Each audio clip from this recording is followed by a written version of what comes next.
In this video, I'm going to show you how to add ShareFile to Outlook. Now to do this, first you want to open Outlook and you want to go to the Home tab top left, and from here you want to click on Get Add-ins over here towards the right.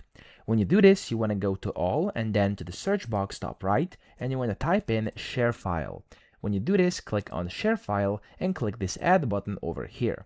Then you can click on Get Started, and it's going to show you can basically launch this while reading emails as well as while composing emails. Then you can click on the X button up here, and you'll see that when you open like an email like this, you have ShareFile options up here. You have the option to save the ShareFile, to create signature request, or settings. When you click on any of these, you're going to be prompted to sign in for the first time you do this, and you simply have to sign into your ShareFile account, and that's really all you have to do.